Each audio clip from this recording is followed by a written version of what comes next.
class of Semantics. I'm your course instructor Farzana Khan, and I am here with another topic, theories in semantics. Previously, you were taught about assumptions in semantics, some important concepts, and in this class, we will talk about theories in semantics. So pay close attention to the lecture to understand the important theories in semantics. So in this class, we will talk about basically how basically we give meaning to the words. How do we communicate and how the people understand. How we select the linguistic expressions and how those linguistic expressions convey our meaning to the listeners. Basically, all languages allow speakers to describe or, as we might say, model aspects of what they perceive. So let me tell you some important points and important concepts, which some of the concepts we have discussed in the previous class. So before moving towards the different theories about the meaning, that how do we give meaning to the linguistic expressions and how do we choose and how the people understand our meaning. We will also talk about little bit about the concepts and some terms. First of all, there is referring, which is also called denoting. It basically means picking out, identifying reference using words. Means it's an action of picking out the linguistic expression to refer the particular object, which is basically the referent. So referent, which is also called the denotum, it is basically the entity which is referred to. For instance, if I'm saying that I like Islamabad, so in this sentence, the word Islamabad is the linguistic expression which has been selected by me to refer. Basically, the process, the action of selection of linguistic expression is called referring. And I am basically denoting the city Islamabad with the use of linguistic expression Islamabad. So here the city itself is basically the referent or denoter. So denote is used for the relationship between a language expression and the word. So denote or denotion, you can say, is the relationship between the linguistic expression and the object. And referring is basically the action of picking out linguistic expression for referring the particular referent or object. When we talk about the refer, it is basically used for the action of speaker in picking out entities in the world. In other words, referring is what speakers do, while denoting is a property of the words. So the question arises that how do we give meaning to the words or linguistic expressions and how the other people identify. So for this purpose, there are two approaches, referential denotational approach and the other approach is a representational approach. So first of all, we will talk about the referential denotational approach. So according to this approach, meaning is the action of putting words into relationships with the world, because the things which exist in the world, for those things linguistic expressions are selected and which are used to denote the particular things which are in the world, which are in the reality. So meaning is basically the action of putting words into relationship with the world. So the meaning of words and the sentences is conveyed by showing how they relate to situation. So a referential approach in semantics is when language is used to refer to something in the world. For example, if you say, I am in Multan, so you are the speaker. Here you have used I. So I is the referent of, you are basically is the referent of the word I. Similarly, when we talk about Multan, so Multan is the state. The word Multan is the state. Basically is referent, the city basically is the referent of the word Multan. So the words and object. Words are linguistic expressions and objects are the person, places, individuals or things in the world. for which the linguistic expressions are used. So the relationship between the word and object is basically the reference. So in referential theory, the action of selecting the linguistic expressions basically are used to refer or denote the object. So according to them, the proper nouns are used to denote the individuals, the common nouns are used to denote the sets of things, and verbs are used to denote the actions. So I hope this point is pretty clear. So according to this point of view, this approach, we basically meaning is the action of putting words into the relationship with the world, the things which really exist in the world. So what about the sense? Basically, there are certain type of linguistic expression for which the referent doesn't exist in the world.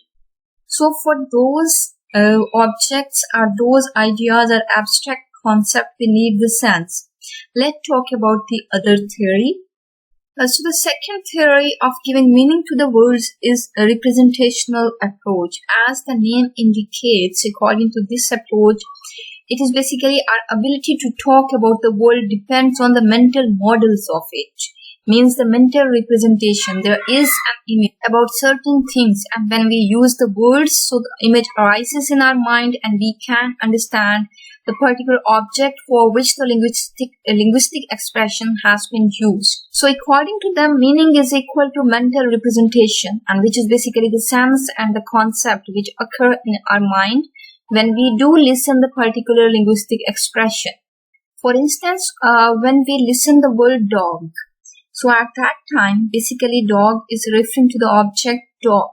But this word arises an image in our mind, which is basically called the concept. And this is basically the sense, due to which the meanings arises, and this meaning basically creates the relationship between the image which is occurring in our mind and the particular object which the speaker is referring.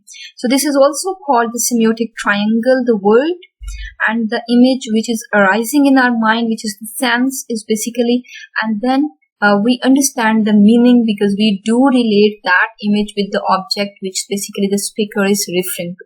So in this view, language is a theory about reality. It is a theory about the types of things and situations in the world. For example, a speaker can choose to view the same situation in different ways. John is sleeping can be taken as an activity, and John is asleep can be taken as a state. So these two approaches focus on different aspects of the same process, talking about the world. So in referential theories, meaning derives from language being attached to or grounded in reality. In representational approach, meaning derives from language being a reflection of our conceptual structure, means what occurs in our mind, the mental representation after listening the particular word. So this is the difference between these two approaches. Let's talk about the other points. Well, before moving for further discussion, let me explain certain points. Basically, reference is the action of picking out a linguistic expression to refer the particular object or to denote the particular object. And referent is the object which has been referred by the linguistic expression. And the denotation is basically the relationship between the word and the object. And sense is basically the point which occurs in someone's minds, the image of certain objects which occurs in someone's minds after listening the linguistic expressions. And I hope these two approaches and the certain concepts are pretty clear in your mind now. Let me talk about the reference. Basically, we have already discussed about reference and sense in the previous class. As related to the referential approach, we are going to talk about more on reference in this class too.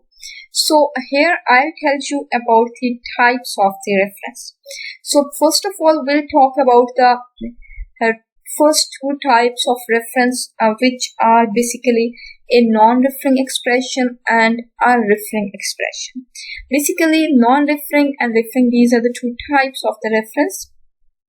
A non-referring expression is a linguistic expression that is never used to refer any particular object. For instance, so, very much. Although these certain words or linguistic expressions have their particular meanings and they do give meaning, but they are not used to denote any particular object. So, we can say that they don't have the referent. So, these type of expressions which are used to refer something which has no object in the world, so we can say these are the non-referring expressions. So they contribute to the meanings of sentences, but they don't identify entities in the world.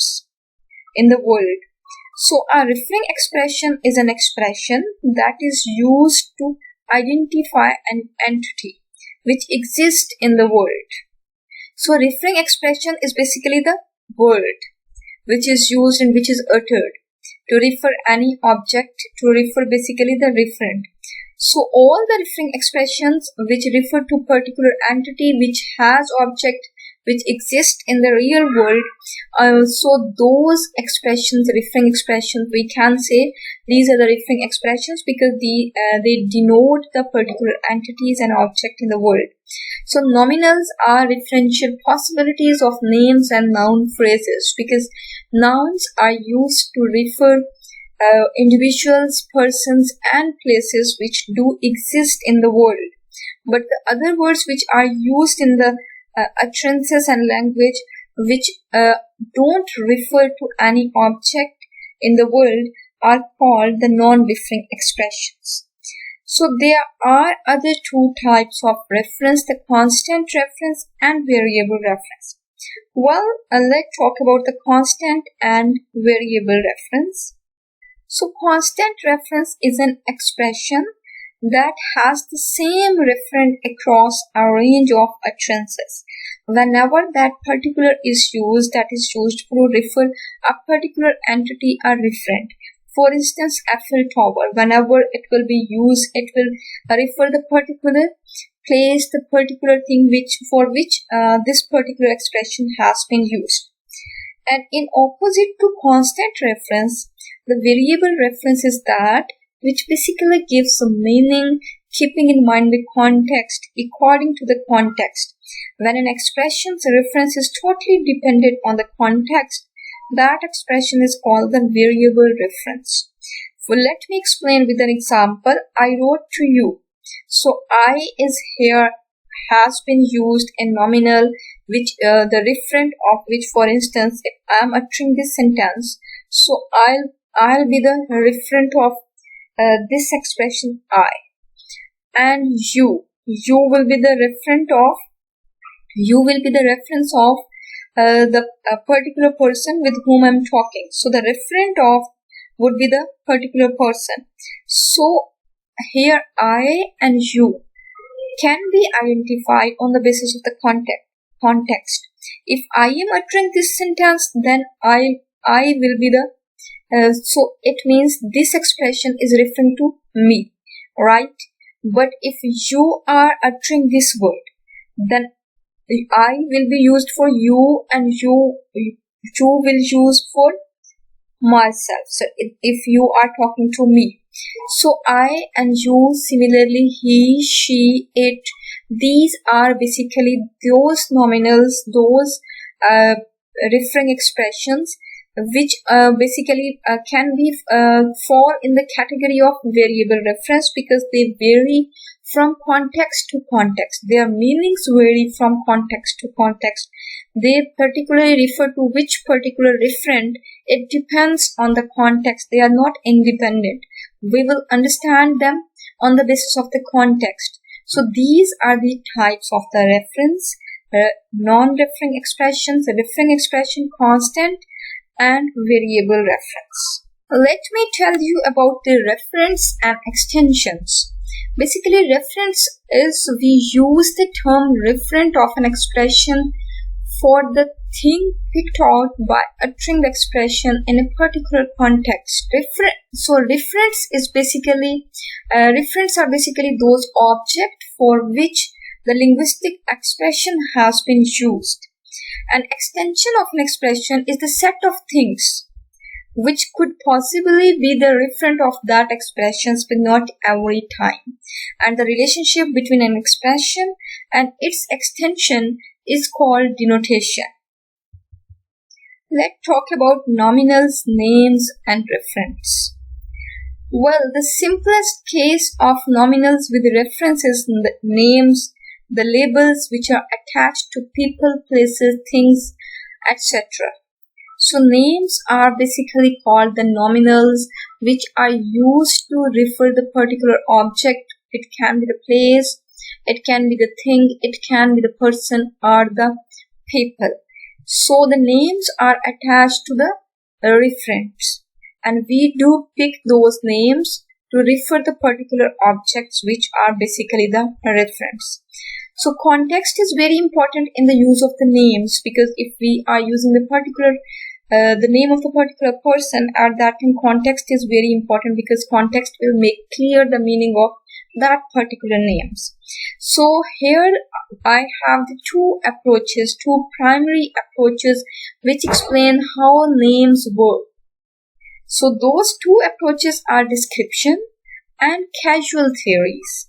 Let's talk about the description theory first, and after that I'll discuss the causal theory of giving names, nominals to the referents. So the description theory of naming, or the description theory of names, has been given by Russell, French, and Searle. So according to this theory, a name is taken as a label or shorthand for knowledge about the referent, or in the terminology of philosophers, for one or more definite descriptions, means that particularly related to the mental descriptions. For instance, if someone is uttering the name Christopher Marlowe, here the descriptions can occur in someone's mind: the writer of the play Dr. Faustus, or the Elizabethan playwriter, or the playwright. So this can be the description of this particular name. So in this theory, understanding a name and or we can say identifying the referent are both dependent on associating the name with the right description. Means whenever we do listen the particular name, there comes a description in our mind. On the basis of that particular description, we do understand that particular name. So naming is related to the description according to this theory. In response to descriptive theory, causal theory of naming given by Kripke. Kripke basically argued that in order to use a name successfully to refer to something, you don't have to be acquainted with a uniquely identification or identifying description of that thing. Rather, your use of that name need only be caused by the naming of that thing. According to this point of view, names are socially accepted, borrowed, and socially given name, and the people acquire those names, and people start using that name as a label for the particular thing, person, or place. Such a causal process might proceed as follows. Let me explain. The parents of a newborn baby name it, pointing to the child and saying, "We will call her Anam." Henceforth, everyone calls her Anam.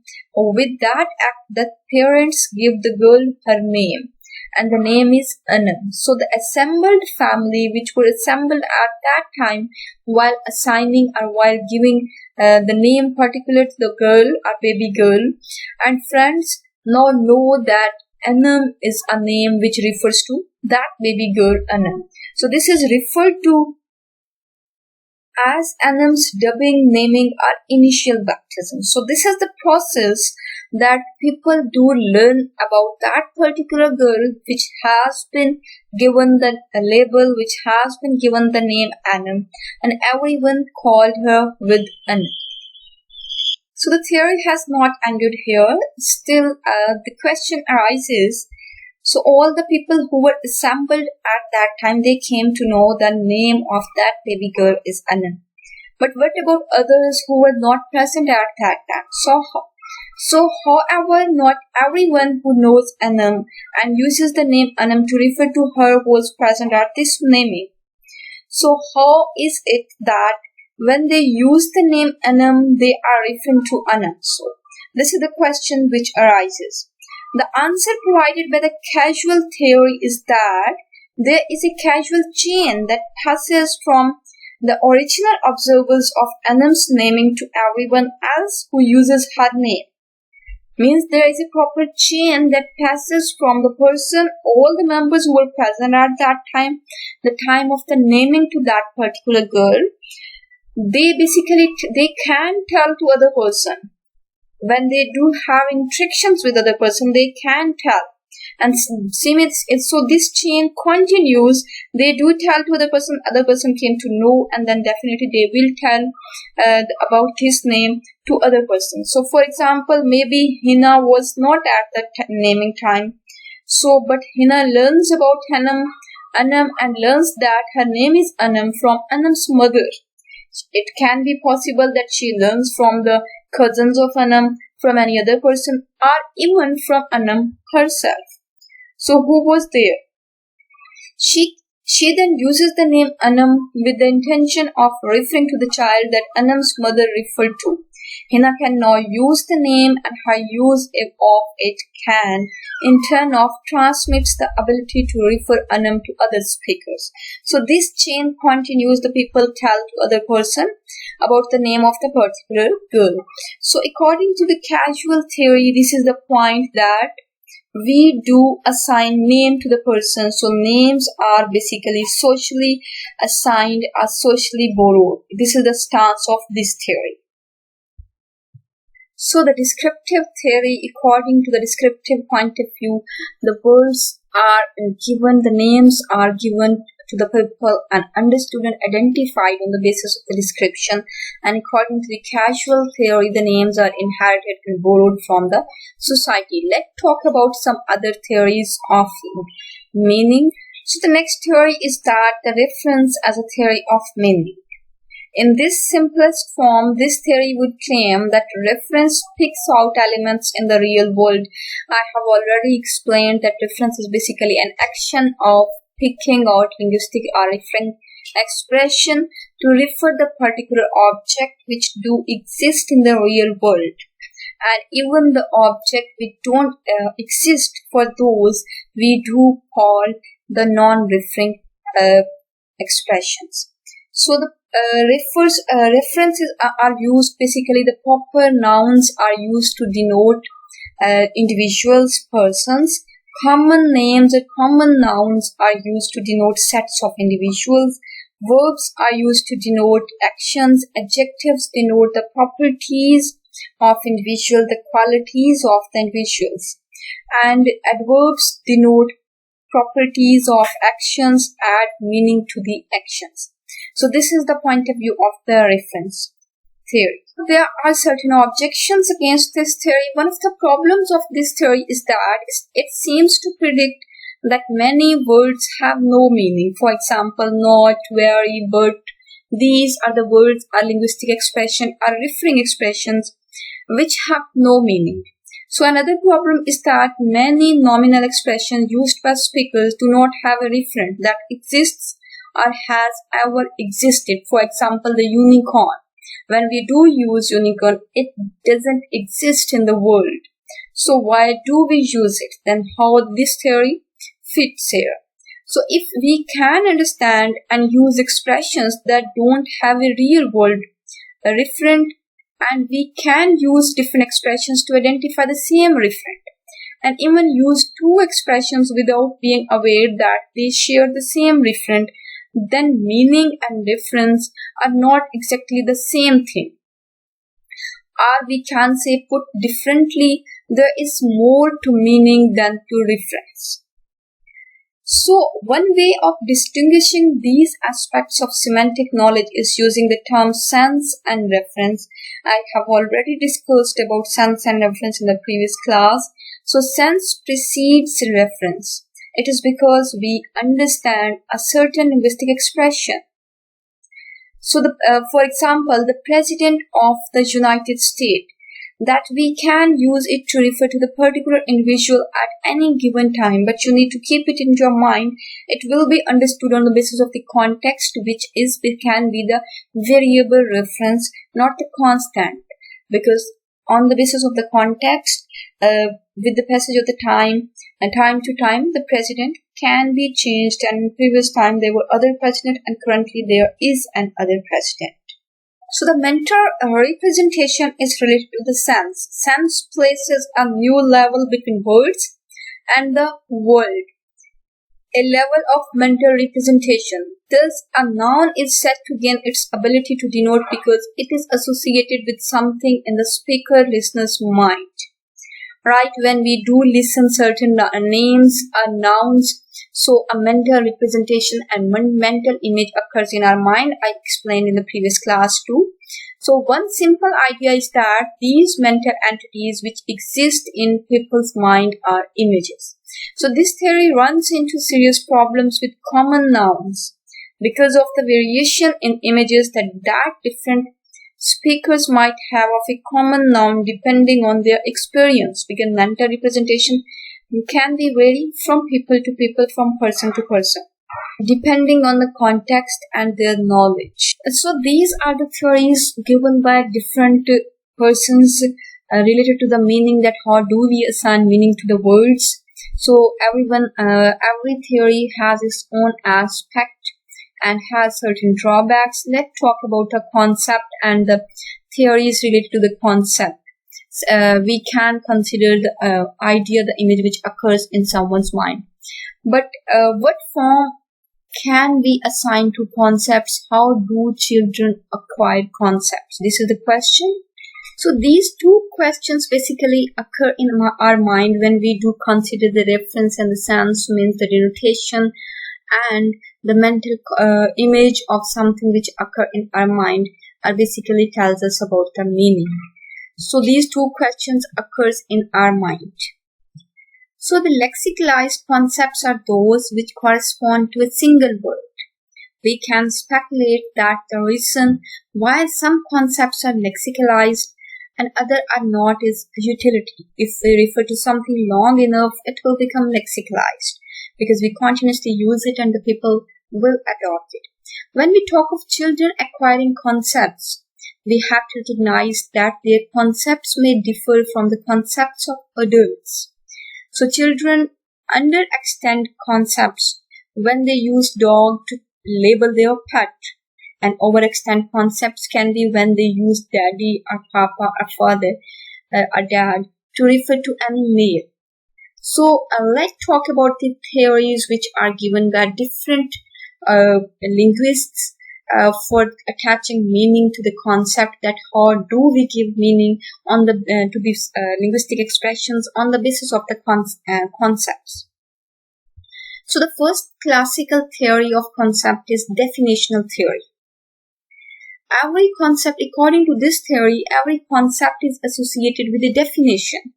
Everything that satisfies the definition falls under the concept, belongs to its corresponding conceptual category, and everything that fails to satisfy the definition is excluded from it. According to them, everything has proper definition, and all those concepts which fall under the category which fulfills the category are the limitations, and after that particular definitions that are considered under that concept.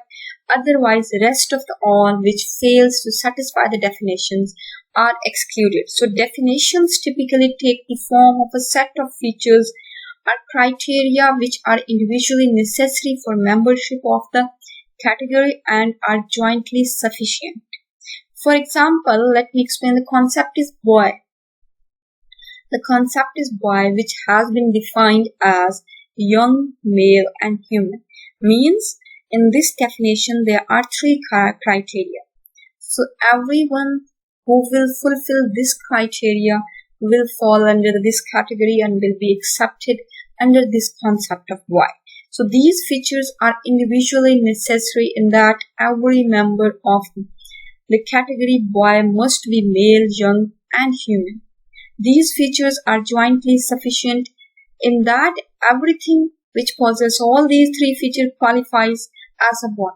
So this is basically the definitional theory.